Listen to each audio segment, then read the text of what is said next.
Al-Habsyi radhiyallahu ta'ala anhu wa radhah wa nafa'ana bihi wa bi'ulumihi fid dharain amin radhiyallahu ankum.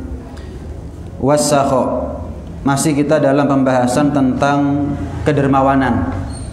Bagaimana 2 minggu yang lalu sudah kita bahas bahwa tidak semua orang yang bersedekah itu dikatakan dermawan.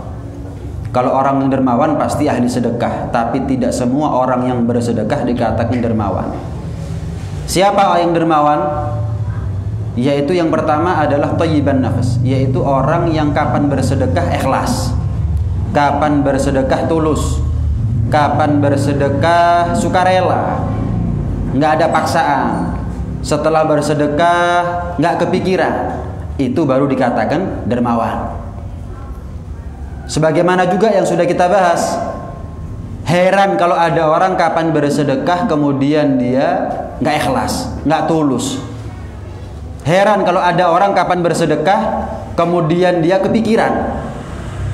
Lawang orang itu bersedekah yang untung dia, dunia maupun akhiratnya, pribadinya maupun keluarganya, yang untung dia. Nggak ada alasan orang bersedekah nggak sukarela. Nggak ada alasan orang bersedekah dalam keadaan terpaksa, nggak ada alasan. Kemarin udah kita bahas kan, di antara keuntungan orang bersedekah memperlancar rezeki. Memangnya orang yang bersedekah itu memperlancar rezekinya Allah? Allah kok yang ngasih rezeki. Kapan kita bersedekah kita yang untung, bukan Allah yang untung. Kemudian menjadi pelindung buat kita dunia maupun akhirat. Sedekah itu menjadi tameng buat kita dunia sampai di akhirat.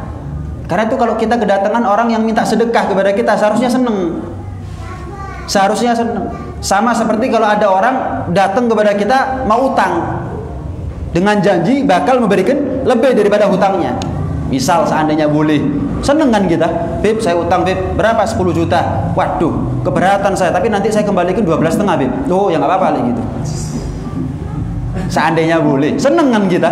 Loh, datang orang yang memang butuh uluran tangan, perhatian daripada kita, kepedulian daripada kita, yang janji Allah. Kalau jenengan utang kepada saya bisa meleset, tapi kalau Allah nggak mungkin ingkar janji, nggak mungkin meleset. Wa ma anfaqtum min syai'in fahuwa yukhlifu. Allah kok yang ganti. Nggak ada alasan buat kita nggak seneng untuk bersedekah. Nggak ada alasan buat kita terpaksa, kepaksaan, nggak sukarela, nggak tulus, nggak ikhlas dalam bersedekah. Dunia akhirat kita dibuat senang oleh Allah Subhanahu wa taala.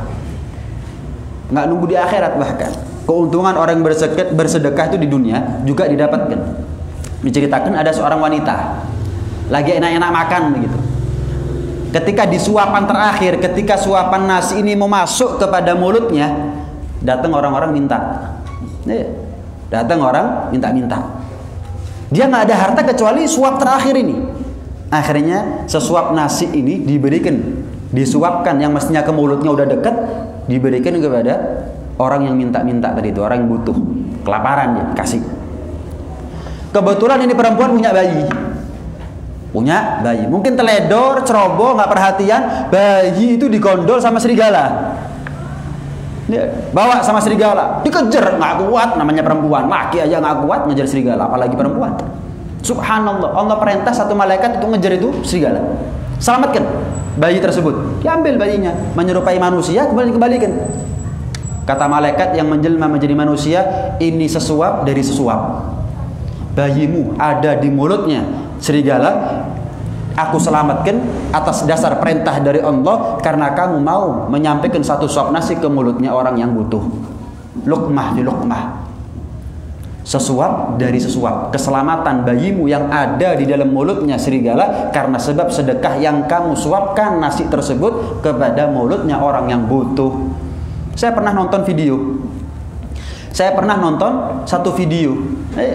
Ada perempuan gendong anak. Ada perempuan gendong anak. Selamat dari kecelakaan hebat.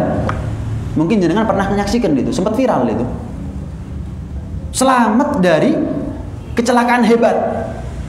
Wah, nggak tahu tuh yang kena kecelakaan mati atau gimana, saya nggak tahu. Namanya video CCTV nggak ada suaranya gitu. Alhasil ini orang perempuan dengan bayinya selamat dari kecelakaan maut gara-gara apa? Sebelumnya dia bersedekah. Jadi seperti dia turun dari taksi atau mobil, sempat dia bersedekah, buka pintu, kemudian tutup pintu, terjadi kecelakaan hebat. Dia selamat hitungan detik. Kenapa? Sedekah. Kontan itu selamatnya. Kontan itu selamatnya. Nah, seperti yang saya bilang 2 minggu yang lalu, kadang-kadang kita ini mendapatkan keberkahan dari sedekahnya kita, cuman kita nggak sadar. Termasuk keselamatan kita, keluarga kita, itu adalah merupakan barokah daripada sedekahnya kita. Jangan pernah kita punya pikiran sempit. Yang namanya barokah itu harus nominal. Saya mau tanya, lebih penting mana besarnya nominal sama sehat? Besarnya nominal dengan keselamatan, lebih penting mana? Besarnya nominal dibandingkan dengan akurnya rumah tangga, anak yang gak ganyang dan seterusnya, lebih penting mana? Itu barokah daripada sedekah. Jadi kalau kita misal minta rezeki kepada Allah, dari sedekah saya minta mudah-mudahan Allah kasih rezeki kepada saya berupa duit, yang dimaksud rezeki berupa duit, berupa nominal, utang yang lunas, ya berarti dia sudah mempersempit makna rezeki yang sesungguhnya. Rezeki bukan hanya itu. Ya, seperti yang saya pernah bilang kan, kalau kita bersedekah, niatkan saya sedekah sekarang dengan niat suatu saat saya bisa sedekah lebih besar. Bukan saya sedekah biar lancar rezekinya saya bayar utang. Duniawi. Sedekah amal akhirat, tapi tujuannya untuk bayar utang. Duniawi. Seharusnya apa? Saya bersedekah amal akhirat dengan niat suatu saat saya bisa sedekah lebih banyak. Akhirat untuk akhirat. Orang itu kalau insya Allah sedekahnya lebih banyak di kemudian hari, berarti insya Allah utangnya lunas. Dikasih lancar rezekinya, utangnya lunas, sedekahnya lebih gede. Nah, itu seharusnya. Dunia akhirat kita diuntungkan dari sedekahnya kita. Ada seorang ulama di Hadramaut, namanya Al-Habib Ja'far bin Syekh. Beliau petani begitu, petani gandum. Beliau punya satu petak sawah. Iya, satu petak sawah. Dikelilingi dengan petak milik orang lain. Sama-sama nanam gandum, sekali waktu terserang hama. Semua gagal panen kecuali milik Al-Habib Ja'far bin Syekh. Al-Habib Ja'far bin Syekh. Ada satu ulama itu mengatakan, tahu nggak kalian kenapa hanya sawah milik Al-Habib Ja'far bin Syekh yang selamat dari hama ini? Semua yang ada di kelilingnya milik beliau di tengah itu. Yang lain gagal panen karena diserang hama. Beliau selamat, panen, untung. Tahu nggak kalian kenapa? Kata ulama yang hidup di saat itu. Ini karena bagaimana dia bermuamalah dengan Allah Subhanahu wa taala. Bagaimana dia melakukan transaksi dengan Allah Subhanahu wa taala. Ini adalah berkat sedekahnya, berkat silaturahimnya, berkat ini, berkat itu, ibadah ini. Ini berkahnya nih. Allah kasih keselamatan. Apa yang mustahil bagi Allah? Apa yang berat bagi Allah? Ada yang besar bagi Allah Subhanahu wa taala? Nggak ada. Kita takbir Allahu Akbar, ketahuilah nggak ada yang lebih besar daripada Allah, nggak ada yang lebih agung daripada Allah, nggak ada yang lebih mampu daripada Allah. Apalagi cuman hama dikasih selamat. Sepetak sawah milik Al-Habib Ja'far bin Syekh letaknya di tengah-tengah. Kenapa? Tadi karena barokahnya sedekah, salah satunya.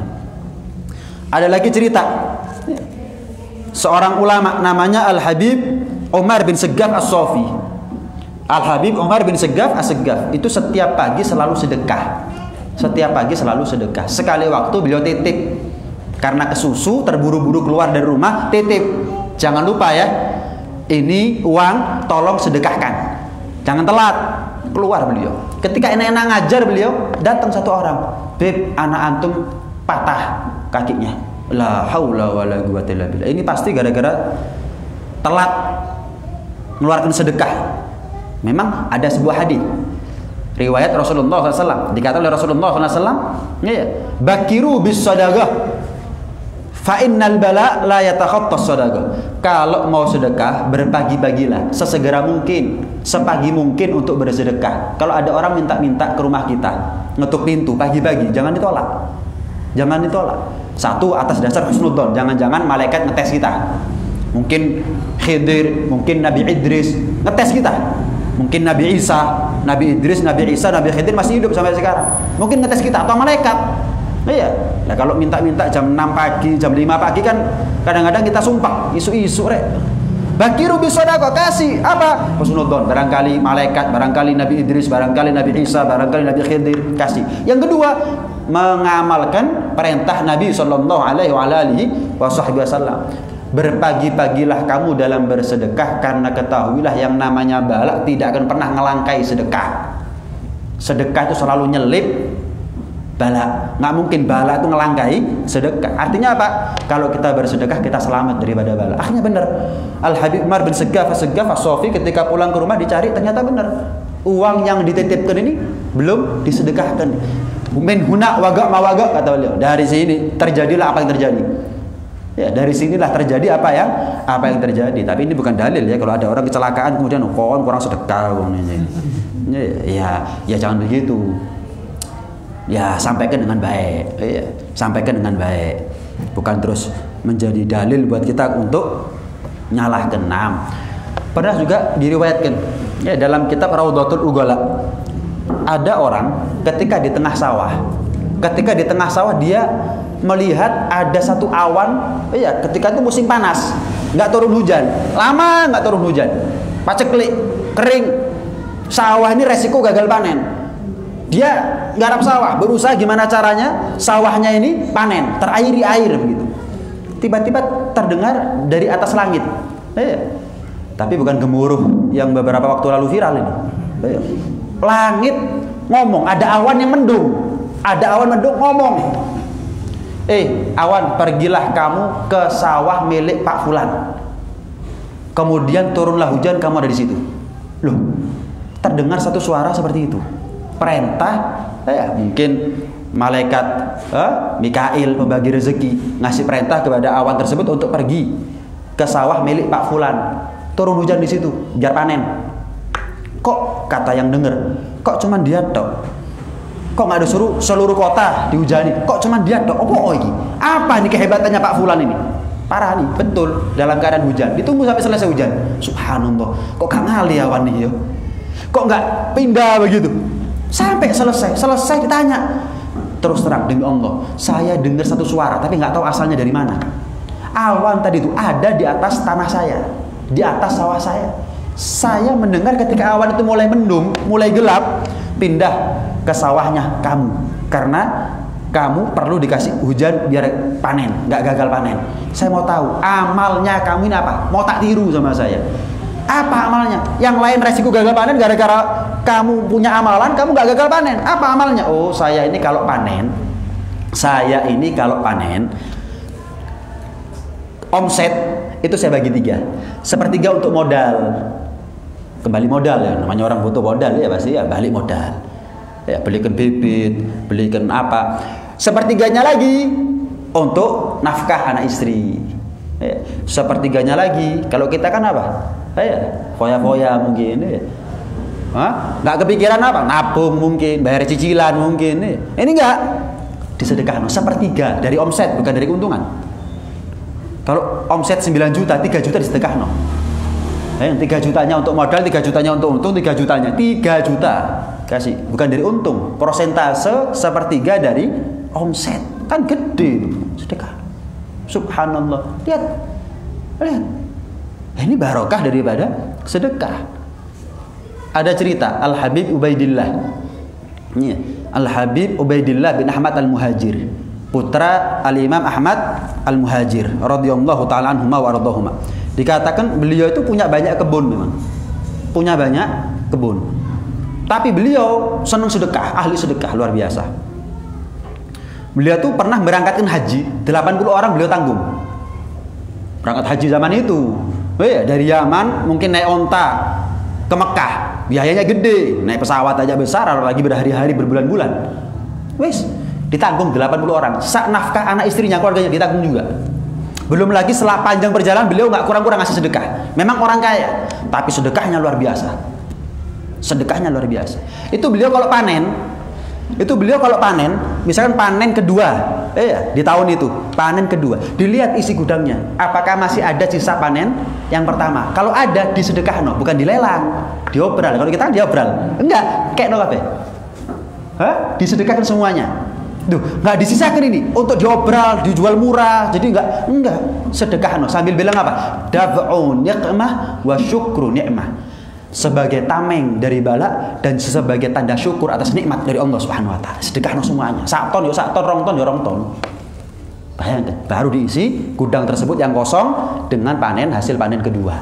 Lihat. Kalau orang sekarang kebunnya banyak, tanahnya banyak, rumahnya banyak, satu masjid nggak punya kadang-kadang. Satu masjid, rumahnya sama masjid lebih mahal rumahnya. Kadang-kadang mobilnya, ya Allah, mungkin mobilnya lebih mahal daripada masjid. Wah, isi garasinya penuh. Rumahnya kita sama mobilnya lebih mahal mobilnya. Punya tanah banyak, punya kebun banyak, punya rumah, punya toko banyak, satu masjid nggak punya. Meninggal misal, punya 9 toko, anak itu man, ya cakar-cakaran. Ya kalau punya anak 9, tokonya 9, situ. Anak itu toko ini songo, apa dia gak cakar-cakaran? Nah ini kadang-kadang tajir tapi nggak punya investasi akhirat. Yang dia pikirkan investasi dunia, gimana caranya mati tapi anaknya nggak sampai terlantar, istrinya nggak sampai terlantar, ngeletek. Kapan istrinya menikmati hasil yang sudah dia usaha keras, habis be uang. Ngeletek anaknya yang sudah menikmati hasil dari kerja kerasnya dia, lupa, nggak kirim Fatihah, nggak pernah ngadakan tahlil untuk orang tuanya, nggak pernah ziarah, ngeletek. Itulah hasilnya orang kalau kedunyan. Al-abdud dunyawi la yakhaf ala auladi illa faqrad dunya. Kata Al-Habib Zain bin Ibrahim bin Smith hafizahullah ta'ala wa ra'ah, ulama Madinah yang masih hidup sampai sekarang, Syafi'inya zaman sekarang itu Al-Habib Zain itu. Mengatakan hamba yang materialistis, wong ku lek kedunyan, enggak khawatir terhadap nasib anak istrinya kecuali urusan dunia tok. Dunia tok. Gimana caranya saya mati? Mereka punya tabungan, sampai kuliah kalau perlu sampai S3. Iya kan? Sampai asuransi. Gimana caranya kalau saya mati nanti begini? Gimana caranya kalau saya mati mereka enggak sampai terlantar? Gimana? Yang dipikiri dunianya mereka, padahal dunianya anak istri kita sudah dipikiri sama Allah. Sudah dijamin sama Allah, sudah ditanggung sama Allah. Lah apa malah mikir iki? Mau diurus Gusti ngarep enak. Tok ngelancangi, akhirnya dicol loh sama Allah Subhanahu wa taala. Nah, tapi wal abdud dunyawi wal abdud dini, hamba Allah yang religius, la yakhaf ala auladi illa faqruddin, tidak khawatir akan nasib anak istrinya, keluarganya kecuali dalam urusan agama. Yo boleh aku mati, mereka masih mau ziarah nggak, kirim Fatihah nggak, mereka maksiat nggak, taat nggak, bakti nggak, ingat nggak. Itu yang dikhawatirkan. Gimana caranya saya mati, anak saya, istri saya jadi orang baik semuanya. Jadi saya mati nggak kebeban dosa, bukan ditransfer dosa, ditransfer pahala. Laulal ahya lahalakal amwat. Kalau bukan karena orang yang hidup, orang yang mati itu binasa, celaka orang yang mati. Kenapa? Apa amalnya mereka? Apalagi orang sekelas kita. Kalau kita nggak mengamalkan Fatihahnya anak-anak kita, nah maka pentingkan urusan agama terhadap keluarga kita daripada urusan dunia. Naam.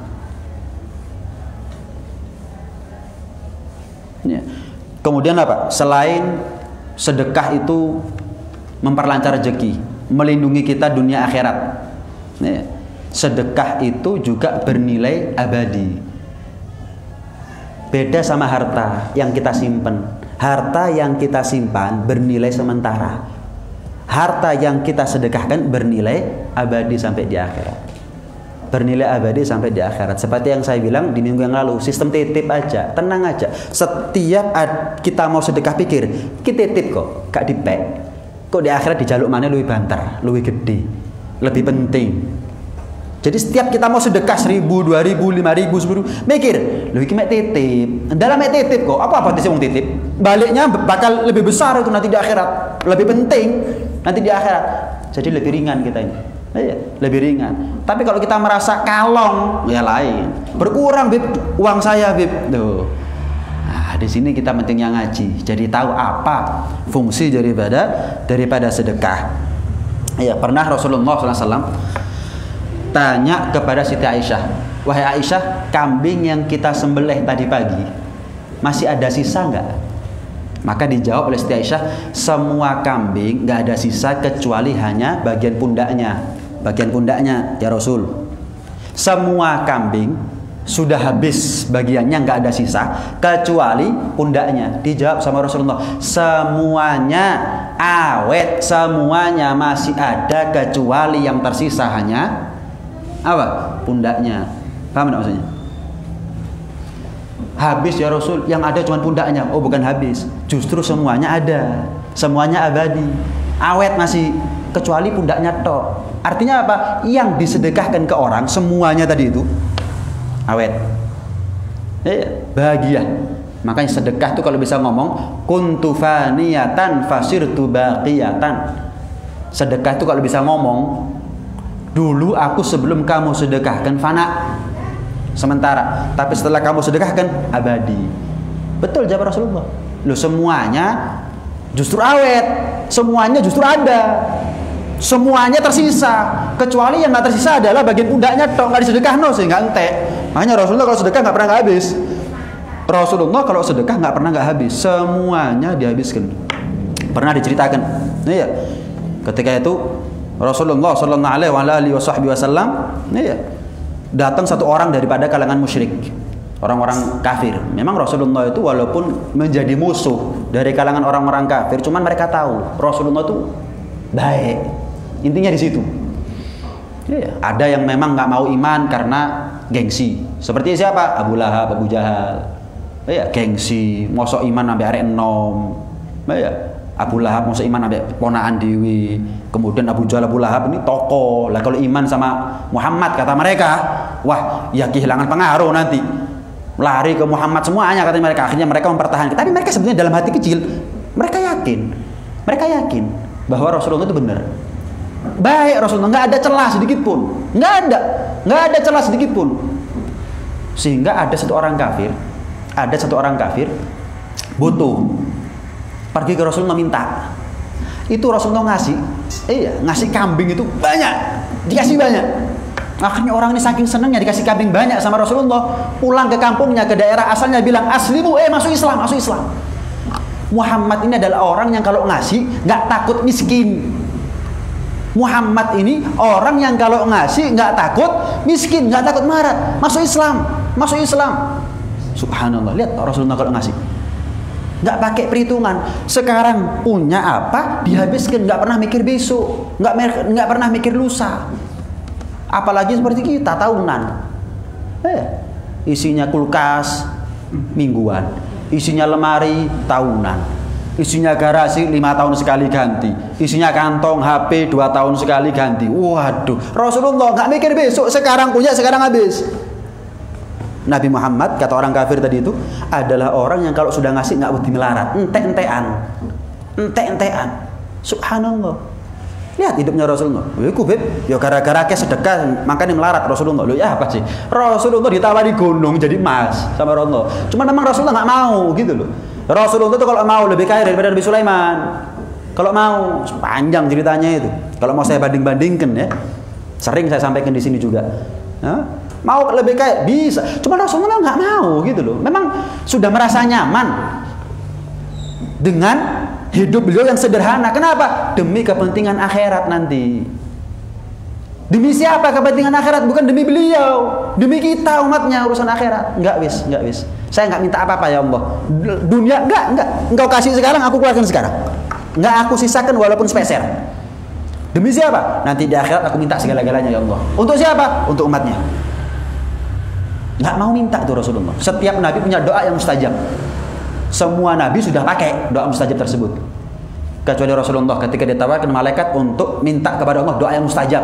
Wis, dungo paling mandi sudah. Semua nabi doanya mesti mandi. Cuman ada satu doa yang kontan sudah. Aku nanti minta di akhirat aja. Kenapa? Umatku lebih butuh daripada aku. Subhanallah. Lihat. Kita ini dipikirin Nabi mulai sebelum lahir ya. Kita hidup setengah mati nggak pernah mikirin Nabi sallallahu alaihi wasallam. Ya. Kita belum lahir udah dipikiri sama Rasulullah SAW. Kita nggak pernah mikiri Rasulullah Sallallahu Alaihi Wasallam. Ada di daerah Jawa Barat, sempat viral artikelnya. Jadi ada seorang ibu-ibu namanya Hajah Sopiah. Dia itu punya usaha. Saya lupa usahanya apa. Saya baca artikel itu. punya satu usaha, didatangi sama beberapa mahasiswa untuk interview, wawancara. Ibu ini hebat. Singkat ceritanya, ibu ini hebat kata mahasiswa. Loh apa? Ibu ini kalau sedekah bukan main. Iya, satu kota, sak kabupaten dengar semuanya. Ibu sedekah itu ngelihat masjid ngasih, ngelihat panti asuhan ngasih, ngelihat orang miskin ngasih, ngelihat ini ngasih. Luar biasa, makanya usahanya ibu ini sukses. Oh enggak mas, saya ini justru sedekah karena cinta dunia kok. Katanya mahasiswa, ibu ini gak cinta dunia ya. Loh bukan, justru saya sedekah cinta dunia. Loh kok bisa? Karena saya kepingin dapat manfaatnya dunia, bukan hanya di dunia tapi nanti di akhirat. Saya ini cinta dunia, tapi dalam makna yang positif. Nah kalau kita cinta dunia dalam makna yang negatif, kapan mati gak dapat manfaat dari dunianya kita. Kalau beliau, enggak, saya ingin mendapatkan manfaat daripada dunia, bukan hanya sampai di dunia, lebih-lebih nanti di akhirat setelah saya mati, saya dapat manfaat. Makanya saya ngeliat masjid belum selesai, kasih. Ngeliat ada panti asuhan, mumpung, kasih. Ngeliat ini, kasih. Kenapa? Saya cinta dunia. Cok sampai dunia itu melok aku, mek katut sampai dunia tok. Kapan aku dikubur, dunia aku gak melok. Aku kepingin kapan saya dikubur, dunia itu ikut sama saya. Ketika saya dihisab sama Allah, dunia meringankan saya, bukan menjadi musuh buat saya. Harta yang kita simpan menjadi musuh. Harta yang kita sedekahkan menjadi kawan. Jadi bolong. Harta yang kita sedekahkan jadi bolong nanti di akhirat. Meringankan kita. Tapi harta yang kita simpan-simpan, yang kita sayang-sayang, yang kita eman-eman, ngeletek nanti di akhirat malah jegal kita. Harta yang kita berat ngasihnya, ngeluarkannya, ternyata nanti di akhirat menjadi saksi baik buat kita, menjadi peringan ya daripada langkah-langkahnya kita. Pernah diceritakan di zaman Sayyidina Utsman bin Affan. Di zaman Sayyidina Utsman bin Affan, ketika itu Sayyidina Umar bin Khattab sebagai khalifah, terjadi paceklik. Yes. Akhirnya stok barang itu menipis. Stok Baitul Mal menipis, untuk dibagi-bagikan itu menipis. Akhirnya Sayyidina Umar sambat kepada Sayyidina Utsman. Gimana Utsman? Gimana ya? Saya bingung nih sebagai khalifah. Sayyidina Umar orang kaya. Ada yang bisa kamu bantu? Ada. Sebentar lagi akan datang rombongan orang yang bawa gandum milik saya semuanya itu. Nanti saya sedekahkan. Wes, ketika datang rombongan beliau bawa harta yang beliau pula. Jadi Sayyidina Utsman itu ada di Madinah, pulaan barang ada di Syam. Setelah sekian minggu datang itu barang. Pas ketepaan pas paceklik di Madinah. Sebentar lagi wahai Umar datang rombongan yang bawa barangnya saya. Paketanku mari untuk kau Umar. Paketan saya sebentar lagi datang. Sak truk rong truk misalnya datang. Akhirnya karena ngelihat barangnya Sayyidina Utsman ini datang dalam jumlah yang banyak, pedagang-pedagang Madinah itu mau kulak. Mau dikulak. Datang ngabar Sayyidina Utsman bin Affan. Utsman, aku beli ya barangnya kamu ya. Kata Sayyidina Utsman, mau ngasih untung berapa kamu? 5% dari modalnya kamu. Oh, ada yang berani ngasih lebih daripada kamu. Oh iya, ya sudah. Kalau gitu saya kasih untung kamu 10%. Ada yang berani ngasih harga lebih mahal daripada kamu. Masuk untung 10% ini 100 juta 10 juta untungnya di depan mata ini. Ada kata si Numan. Yes, 25% ada yang lebih banyak. Waduh bingung nih. Sopo kira iki kata aku lah kena wong liya. Waduh. Bingung. Akhirnya wis mentok terakhir. Utsman, aku nggak punya kemampuan lebih daripada ini. Berapa kamu ngasih keuntungan kepada saya kata Sayyidina Utsman? 50%. 1 juta dapat uang 150 juta, keuntungan jadi 50 juta. Aku tolak. Kata Sayyidina Utsman, ada yang lebih banyak. Dia mau ngasih untung berapa kepada kamu? 1/700. Yo, wani. Waduh, biasa nggak sanggup. Duh gimana maksudnya ini? Bukankah Allah berfirman dalam Al-Quran, mathalul ladzina yunfiquna amwalahum fi sabilillah kamathali habbatin ambatat sab'a sanabila fi kulli sumbulatin mi'atu habbah. Permisalan orang yang berinfak di jalan Allah, bersedekah di jalan Allah, itu seperti orang menanam yang kemudian satu tangkai itu ada 100 biji. Tumbuh 7 tangkai. Berarti setiap tangkai 100, 7 tangkai 700. Maksudnya apa? Ini karena musim paceklik di Madinah nggak saya jual, mau saya sedekah. Jadi niatnya kulaan. berhubung keadaan seperti itu, disedekahno kabeh, didol nang Gusti Pangeran, enggak dijual sama manusia. 1:700 keuntungannya. Lihat. Kalau kita ya apa kira-kira? Nah, makanya bukan kita yang jadi sahabat. Kalau kita jadi sahabat, tua sambat Sayyidina Umar ya. Tua sambat. Waduh. Alasan tok sudah kita. Makanya bukan kelasnya kita menjadi sahabat tuh, yang hormat sama Sayyidina Umar, Sayyidina Abu Bakar, Sayyidina Utsman itu. Nah, begitu juga diceritakan Sayyidina Abdullah bin Mubarak. Sayyidina Abdullah bin Mubarak itu kalau sedekah jujur-jujuran, ente-entean. Sama seperti Rasulullah, nggak pernah ngabiskan, nggak pernah nyimpan, habis. Anak istri itu bingung. Iki lek bojoku mati, meneh gak mangan apa aku? Katanya istrinya. Anaknya juga ini bapak kalau besok mati kalau sedekah terus model begini, lah besok saya sekolahnya gimana misalkan? Saya makan apa? Akhirnya anak istrinya sambat kepada gurunya. Tanya, gimana nih guru? Kiai, murid jenengan Abdullah bin Mubarak ini kalau sedekah ente-entean, nggak pernah nyisakan untuk besok, untuk keluarganya nggak, kasih nafkah sisanya sedekah. Kalau kita kan leono duit baru sedekah, ini enggak, kasih nafkah sisanya sedekah habis. Besok juga begitu, ada uang dapat rezeki, nafkah sedekah. Lah kalau suami saya atau bapak saya ini mati, lah terus besok ini yang ngasih nafkah lagi siapa? Parah nih sama kiainya, gurunya ini. Betul lah Abdullah bin Mubarak, ucapan daripada anak istri kamu betul. Loh lah kalau kamu mati ngasih nafkah apa? Loh kiai, ya kiainya tahu sebetulnya. Cuman kalau kiainya langsung yang jawab, ya nggak lego. Ngledek jauh tolong. Parah nih Abdullah bin Mubarak. Biar suaminya sendiri, bapaknya sendiri yang jawab gitu loh. Biar tahu mereka. Kalau yang jawab orang lain kan nggak enak. Biar tahu sendiri sudah. Betul. Lah terus anak kamu, istri kamu kalau kamu mati sewaktu-waktu lah mereka kamu tinggalkan apa? Allah saya tinggalkan. Masa saya lebih kaya daripada Allah? Allah saya tinggalkan.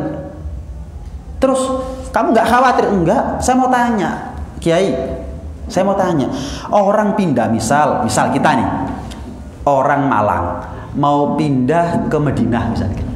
Misal ya, bertetanggaan sama Rasulullah misalnya. Kira-kira ada nggak barang yang kita tinggal ada di Malang? Pakaiannya kita tinggal di Malang. Hah? Uangnya kita tinggal di Malang. Enggak kan? Semuanya dibawa semuanya kan? Mulai ujung rambut sampai ujung kaki semuanya dibawa. Kenapa lah mau pindah kok? Masuk orangnya di Madinah, barangnya di Malang, nggak mungkin bawa semuanya. Kiai, lah saya ini kan mau pindah ke akhirat. Masuk ada barang yang tinggal di dunia. Saya nggak mau ketinggalan. Kan orang nggak cerdas ya. Keluar kota kes ketinggalan nggak cerdas, tasnya ketinggalan, dompetnya ketinggalan, HP ketinggalan, kabeh ketinggalan. Oh, gak beres. Sama, jangan sampai kita pindah alam nanti di akhirat hartanya ketinggalan, pakaiannya ketinggalan, kendaraannya ketinggalan, rumahnya ketinggalan, sawahnya ketinggalan. Yes, jangan mikiri warisan. Jangan mikiri warisan. Kadang-kadang orang sekarang ini merasa benar, suami bapak merasa benar kalau dia mikiri warisan dia anak bucu. Keliru. Gak usah ngono untuk mikiri warisan sampai utang-utang awal nggak perlu. Seharusnya kita ini ngoyo untuk urusan kita di akhirat. Loh lah anak istri beb, nanti gimana? Lek gak usah. Loh beb, lah anak istri gimana? Lah saya mau tanya, kamu utang-utang sampai ngonok warisan di anak bucu, lek kon mati saat dorong utang lunas, ayo. Nggak bisa dong. Bukan begitu. Lek kasih sedekah sudah, nafkah sudah, kok ada tabung dengan niat ada warisan lah buat anak istri. Nggak apa-apa. Tapi lek ngonok ini nggak boleh. Sampai utang-utang ini nggak boleh. Sampai riba, sampai renten, sampai nggak perlu. Lah terus kalau saya mati gimana, Bib? Loh, mulai kapan kamu nanggung rezekinya kamu? Apalagi nanggung rezekinya anak istri. Kita nih sebagai bapak, sebagai suami, apakah nanggung rezekinya kita sendiri? Enggak. Lah terus ngapain kita mikir nanggung rezekinya anak istri? Sudah ditanggung sama Allah Subhanahu wa taala. Coba lah melo. Ada enggak apa-apa, bukan ngelarang ya.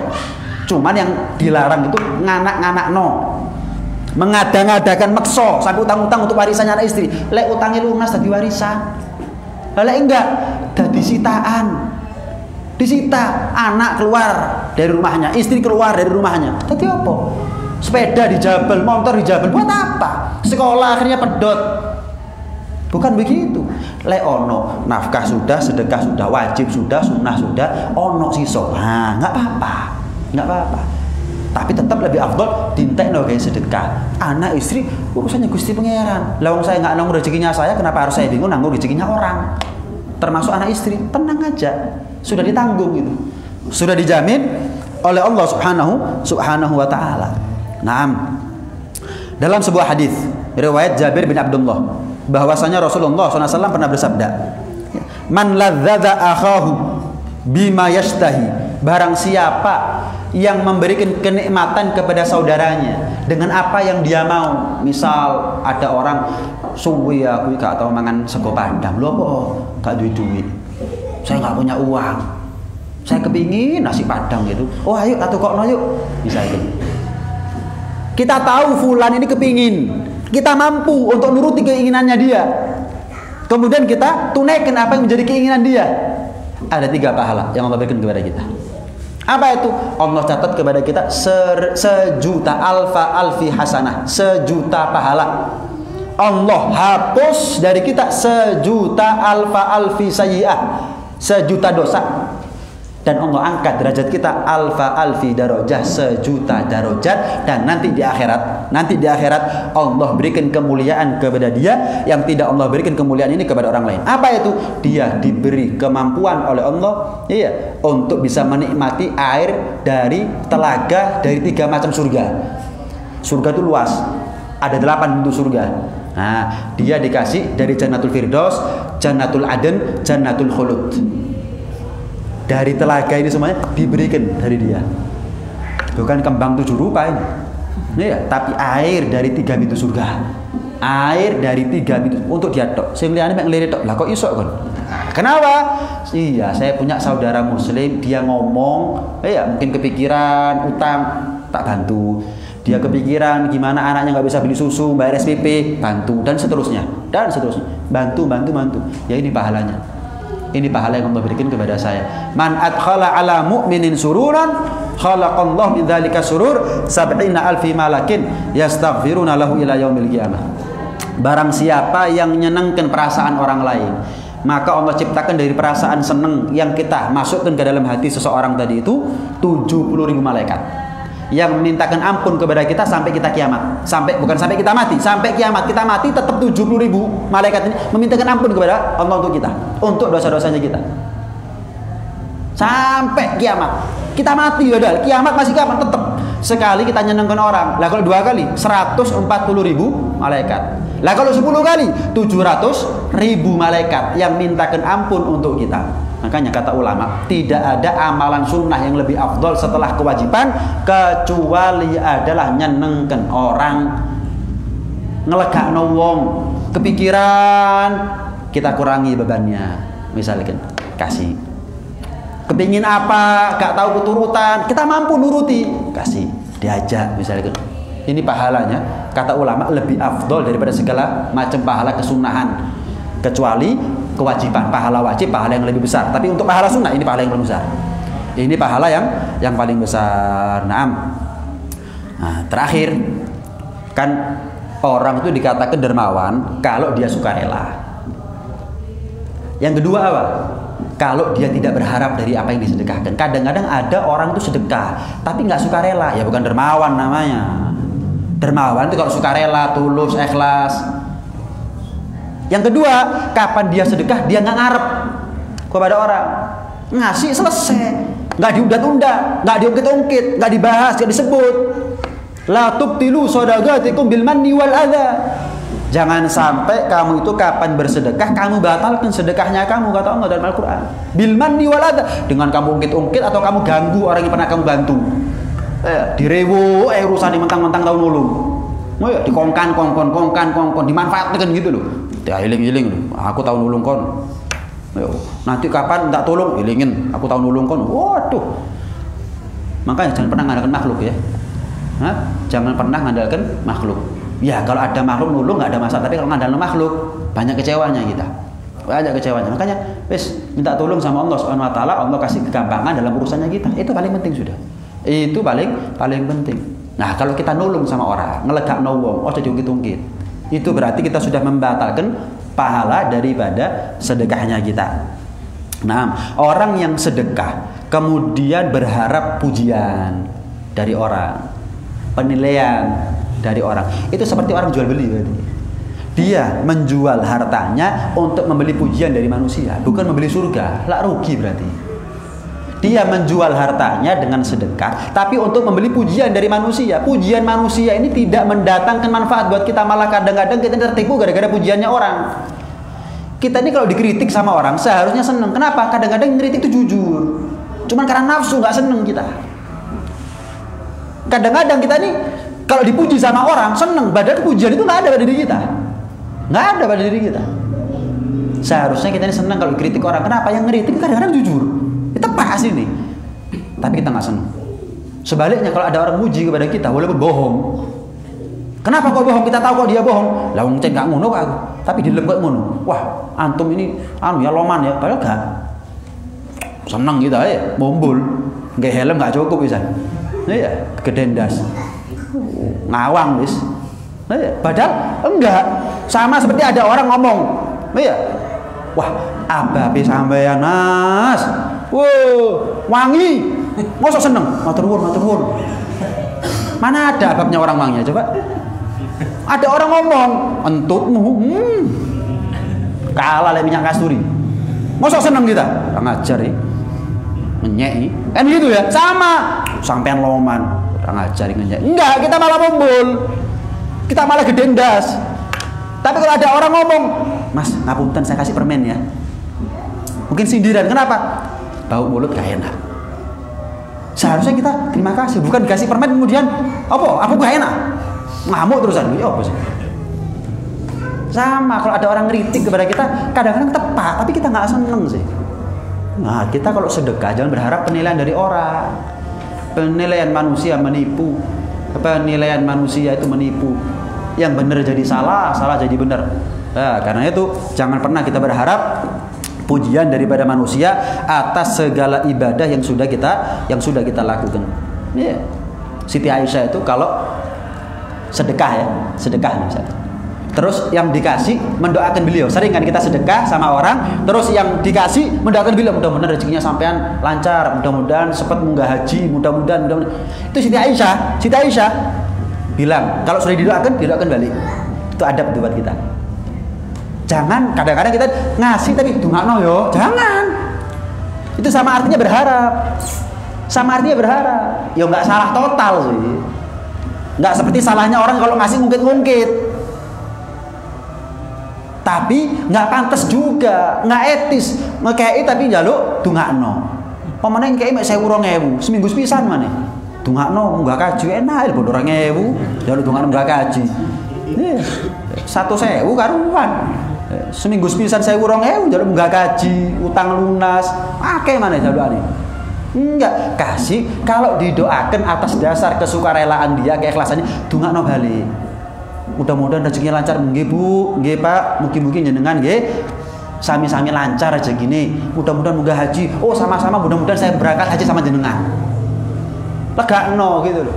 Legakno. Malah Siti Aisyah itu kalau sudah ngasih sama orang, sudah ngasih sama orang, itu kalau punya budak disuruh coba ikuti dia sampai jauh. Diikuti. Namanya budak nurut. Balik. Kalau sudah pulang ke rumah ditanya sih, gimana? Dia doakan saya nggak di jalan tadi? Enggak, oh ya wis. Kalau mendoakan saya, golek ono meni, tambahi duit, bilang saya juga mendoakan dia. Sampai disuruh budaknya untuk ngontit, ngikuti dia. Kalau di tengah jalan dia yang dikasih sama Siti Aisyah itu mendoakan beliau, dikasih tambahan uang. Orang sekarang tapi dikenekno, bendino ya. Sebetulnya nggak ada masalah kalau kita bayangkan rumahnya kita ini penuh dengan orang miskin yang butuh. Itu berarti kita ini dianggap sebagai orang baik oleh orang miskin. Berarti kita ini dianggap iki lek dijalu itu lulu. Tapi bayangkan kalau rumahnya kita sebulan satu orang miskin nggak masuk, kok seneng gitu? Satu orang miskin nggak ada. Jangan-jangan orang miskin ini merasa percuma.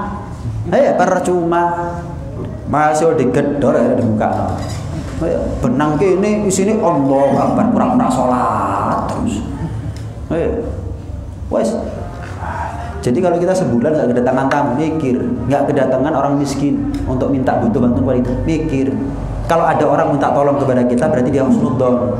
Dia sudah baik sama kita, meletakkan prasangka yang baik kepada kita. Iki tak jalu tolong, nulung. Seharusnya begitu. Kita senang matur nuwun loh ya. Anda sudah husnudzon sama saya. Ya, karena Anda sudah husnudzon kepada saya nulung, tak tolong temenan sampean. Mosok sampean husnudzon aku sok nulung, aku tak nulung. Berarti saya berbalik, nggak sama dengan husnudzonnya jenengan, tak tolong sampean. Tapi ya sesuai dengan kadar kemampuan saya. Mohon maaf kalau nggak sampai. Gitu, enak. Bukan bendi gedor, bendi ketok lawangi sepunten nih. Kok seminggu kas sepunten nih. Mari sepi wis kawan nanggung. Kenapa percuma jawaban dia sepunten nih. Masih saya atau enggak ini. Sepunten badal omahe apik lah. Utang bib lah ketemuan kan. Ketemuan utang mana. Mesti ya sing dipikiri cicilan tok, enggak pernah mikir untuk sedekah akhirnya. Nah, kebeban akhirnya, kejirat. Terbelenggu dengan hutang. Ternyata hidup yang tenang. Katanya orang hidup ini ruwet, ya jangan dibuat ruwet tuh. Cari jalan gimana caranya hidup yang ruwet ini menjadi benang yang mulai terurai. Oh, caranya begini biar hidup tenang. Sedekah itu bikin hidup tenang, nggak utang macam-macam. Nggak berpikir, nggak berpanjang angan-angan. Itu membuat hidup tenang, enak. Hari per hari kita jalani. Hari per hari kita jalani. Nah, jadi programnya bukan hanya duniawi, tapi ada program ukhrawi yang bisa kita panen nanti ada di akhirat. Amin ya rabbal alamin. Ini hadirin hadirat sekalian rahmati Allah, mudah-mudahan kita dijadikan ahli sedekah oleh Allah Subhanahu wa taala, dikasih lancar rezeki kita oleh Allah dunia maupun akhirat, rezeki dunia dengan kesehatan, dengan keafiatan, dengan keselamatan, dengan rezeki yang halal, rumah tangga yang akor, kemudian anak yang gak nganyang. Rezeki akhirat berupa maghfirahnya Allah, ridhonya Allah, ampunan dari Allah, syafaat Rasulullah dan surganya Allah Subhanahu wa taala. Amin ya rabbal alamin. Rabbana anfa'na